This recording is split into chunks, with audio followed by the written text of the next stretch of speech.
Hey friends, welcome back to my channel, Robyn with Robyn Southern Nest. Today I'm cooking up my super easy Fiesta chicken soup for you guys. It's one of my favorite recipes that I've come up with over the years. So right now I'm just chopping up one sweet onion.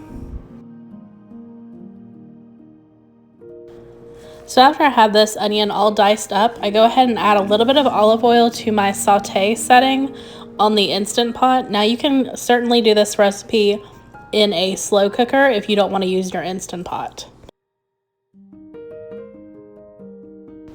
So after your onions have cooked down, I'm going to open one can of black beans, and I go ahead and strain those and then also rinse them off as well before I stir them in. So before I put the rest of the ingredients in, I put 1 cup of low sodium chicken broth into the pan. I go ahead and open up my diced tomatoes and add the whole can. And now my salsa. I just add about maybe a cup of frozen corn. And just give that all a quick stir to get it all mixed in. Next, I'm just going to add 1 packet of taco seasoning mix. I like to get the low sodium version. I'm going to add some minced garlic, some chopped onions, and also some salt and pepper. Next, I go ahead and add my 3 chicken breasts, and I just plop those right down into the soup. I go ahead and seal my Instant Pot, and I'm going to cook this on high for 15 minutes.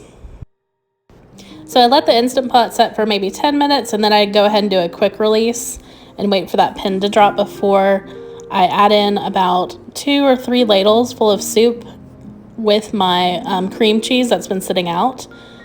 And then I take my chicken out because I'm going to go ahead and shred that with my mixer. So this is really the only way that I've ever shredded chicken. It's so easy. Try not to put too many pieces in there, like 3 or 4 is probably the max. But yeah, it's just the easiest way to shred your meat easily.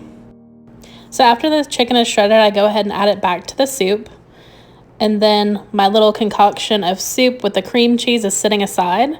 So I just use a whisk and I whisk that up until everything is very well blended. Otherwise, your cream cheese gets a little curdly.